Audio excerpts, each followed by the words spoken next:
The Republicans are the ones that want to ban abortion. Why don't you be honest about it? Why don't you be honest about it? Donald Trump said he's okay with abortion up to 15 weeks.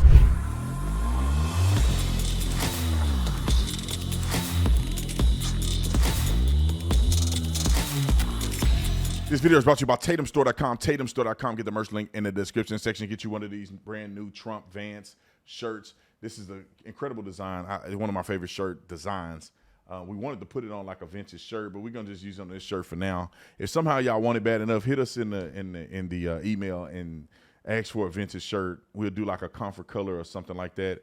If you want it bad enough, maybe we'll start producing them on our shirts. But right now we have our standard shirt with the design.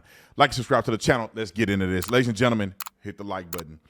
It shows that Democrats have pivoted their focus from whining to winning, and smearing both Trump and his supporters as grubby weirdos is the new coordinated line of attack.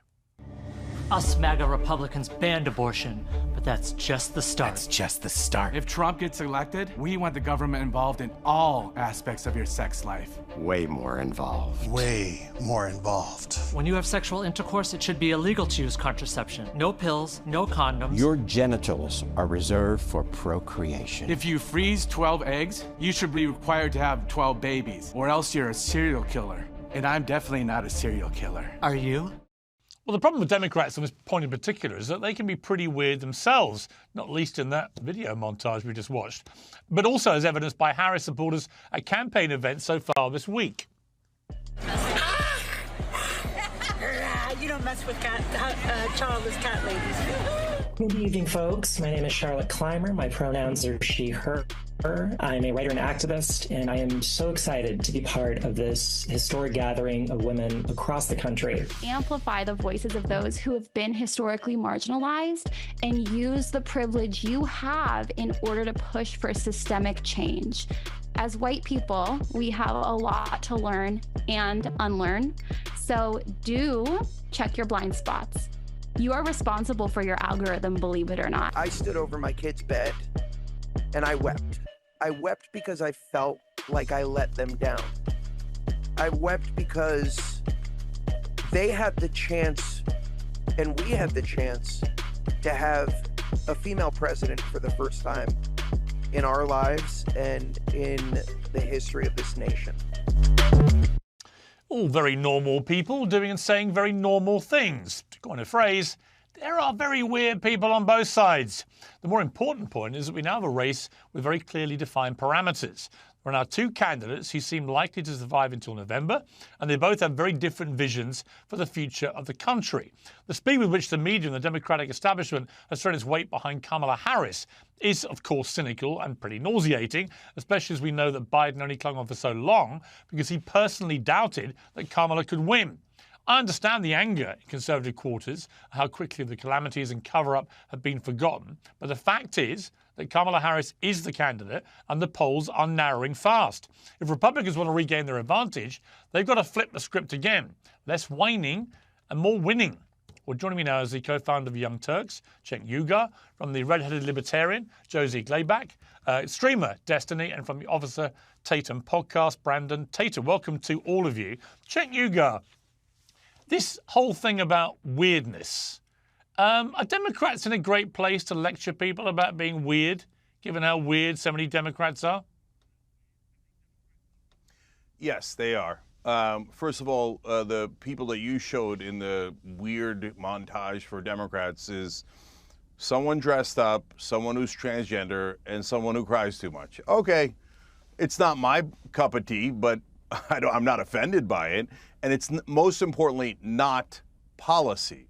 On the other hand, when J.D. Vance says that people who have more kids should be able to vote more, and he constantly attacks people without children, look, you can call it weird, you can call it anything you like, but it is way outside the bounds of normal policy matters, and it gets into controlling our lives from the guys who pretended that they were against big government. I don't think so. So abortion was never banned. What they did, they returned it to the states, which is the way that it should have been the whole time. Roe v. Wade was legislated. Roe v. Wade was legislated from the bench, which is unconstitutional. So what Dobbs did is it just handed it back to the states, and it told Congress, if you can write a law then we'll legislate this law. Or if you can legislate this law, then we're going to rule on this law and tell you if this law is constitutional. So they handed it back to Congress, handed it back to the states. Congress tried to pass a law to codify abortion, and it failed. So it's still in the hands of Congress. If they want to write a law to codify abortion, then they can, but they haven't successfully done that yet. So until they do, it's back in the hands of the states. Okay, yeah, Destiny. But they haven't successfully done that because Republicans have blocked it. What they had tried to do. I mean, the Republicans are the ones that want to ban abortion. Why don't you be honest about it? Why don't you be honest about it? You want to ban abortion. You want to take away women's rights. Why don't you be honest about it? Republicans are not banning abortions. Fact. That's not a fact. Abortions. They are in red states. First of all, Donald Trump. That's a 100% fact. Donald J. Trump at his rally, which ticked me off because I want abortions to be banned. But Donald Trump said he's okay with abortion pills sent through mail. That's 2/3 of all abortions are done through abortion pills. He said it was fine. The Supreme Court ruled that was fine. Donald Trump said he's okay with abortion up to 15 weeks. Where on the platform of the Republican Party do you see Republicans banning abortions? There's literally Georgia has an abortion ban at 6 weeks. The idea that somebody be okay with something in the mail is not relevant. Let me bring in. Hang on. Don't talk over each other, please. Hang on. Let me bring in Destiny to respond to that question. Yeah, the president signaling that he might be okay with a thing at this point is irrelevant. Roe v. Wade was overturned. The idea that this court cares about legislating from the bench when they've granted the president criminal immunity, which is something that is completely unfounded in any part historically of our legislative tradition, of our judicial tradition, or in the Constitution. The idea that the president might signal that he's okay with abortion pills sent through the mail doesn't matter if a state now has the ability to heavily restrict or outright ban abortion. And this idea that Republicans don't want to ban abortion, that's the people I don't have even the right know who to you're vote. talking to right now. That's great. But what I'm Cenk said talking was to you. absolutely correct. What Cenk said was correct. If you go and look at the restrictive abortion laws that exist throughout the country right now, they are far more restrictive in Republican states. And some of them, you might be pregnant, you're not even going to know. And by the time you realize you're pregnant, it's already banned for you to get an abortion. We live in a Republican. This is why J.D. Vance was talking about the people without children. Let me just play a clip. I want to play a clip because well, we talked about Supreme Court and reverting rights to states and so on. Let's play a clip. This is from Joe Biden's speech after 60 years of a civil rights bill. It was a bit rambling. I listened to it. It didn't make sense, a lot of it. It was a typical, I'm afraid, rather sad delivery by the president. But he made this point about the Supreme Court. And most recently and most shockingly, the Supreme Court established in Trump versus the United States a dangerous precedent. They ruled, as you know, that the President of the United States has immunity for potential crimes he may have committed while in office. Immunity. This nation was founded on the principle there are no kings in America. Each of us is equal before the law. All right, Officer Tatum, the problem looking at it from the outside is that when you have, as Donald Trump found in his last term of office, the ability to pack the court with 3 of your own in one term, it does lead to an imbalance which you would be crying foul about if it was the other way around. What is the answer to that?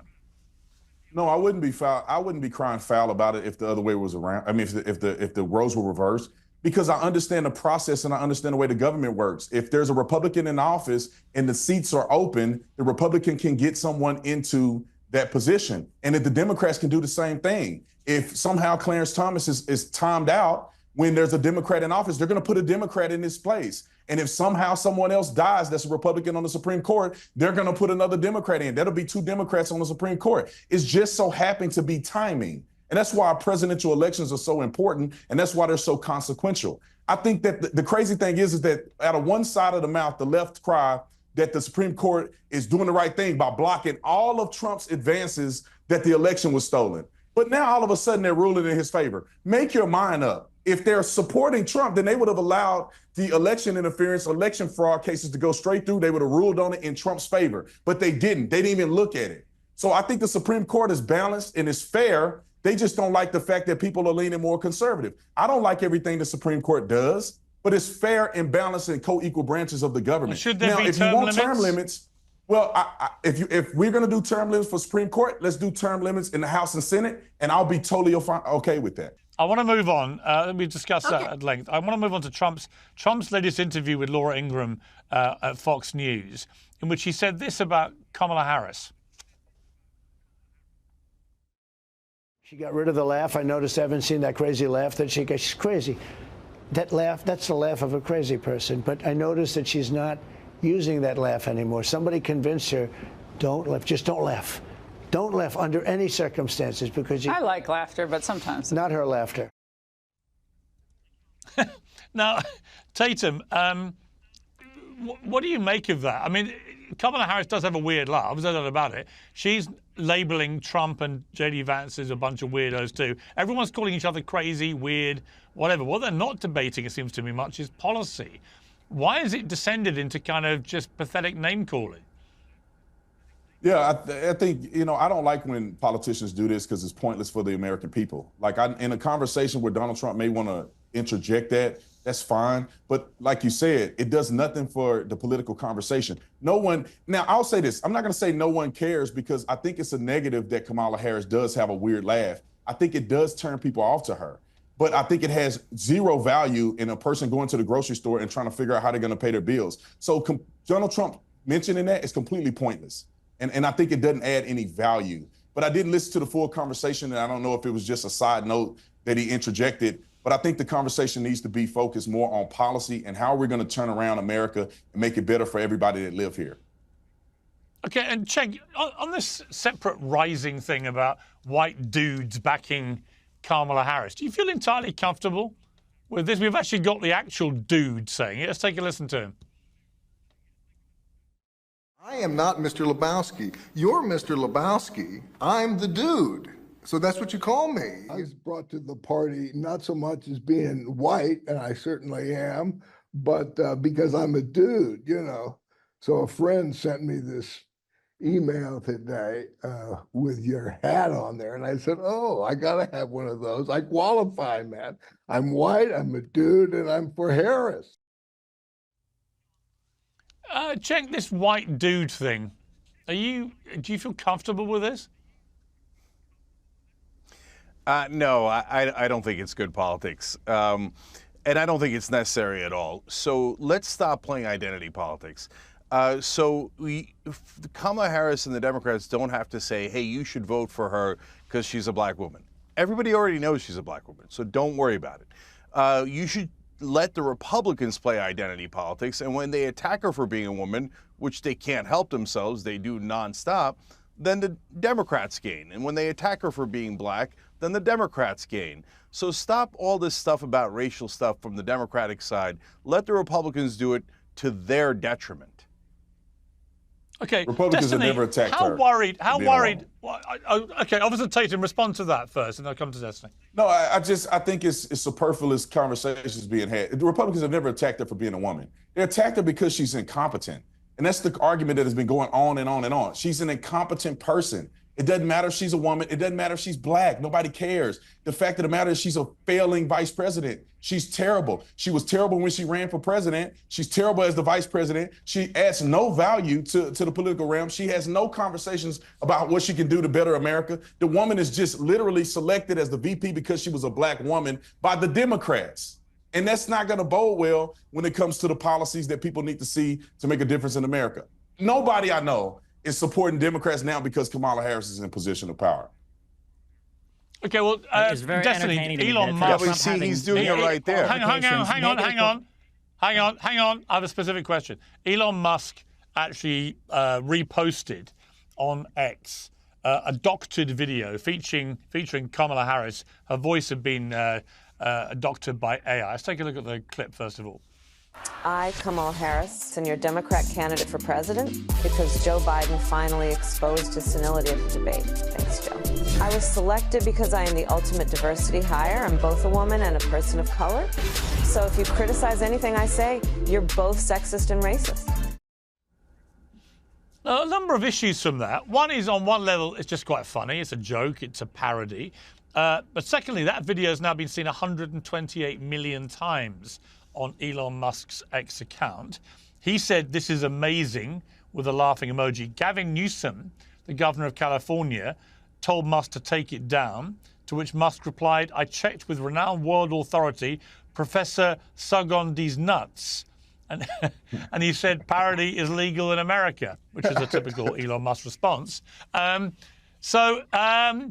Destiny, you're not laughing. Did you not find any of this funny? Keep in mind, no, at this point, no, I'm sorry. Just to keep in mind, okay, when the Twitter files were released, there was exactly one person from one administration that literally sent in a request for a tweet to be removed from a comedian lady because she called Trump a pussy-ass bitch, and that was Donald Trump. That is the only time we've seen a personal request for a tweet to be removed because they were unhappy with the language that was being used. That came from Donald Trump. So to turn around and be like, oh, it's so funny when they make fun of our side. Meanwhile, you got a guy who's talking about imprisoning Americans for burning the flag. Crazy. I thought Republicans were all about freedom of speech and the First Amendment. I just think that's absolutely hilarious. Also, I think it's very funny that Republicans and conservatives in general, the people of Pizzagate and QAnon and all these crazy conspiracies, have in real time, this is like the conservative wet dream conspiracy. You have the richest man in the world from another country who bought the largest social media platform for media news distribution. He made it private. He took it private, doesn't do reporting on anything anymore,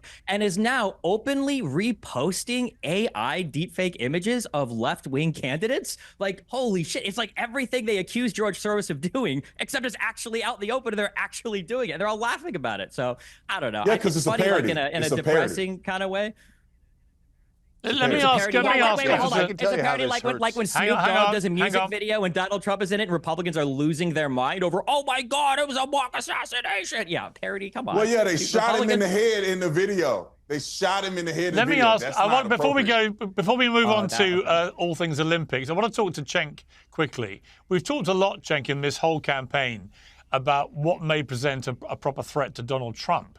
And it seems to me that if you look at the first week of Kamala Harris, all right, it's been a coronation. Many people are concerned about the way it's happened, everything else. But the money is absolutely pouring in for her, $200 million plus in a week.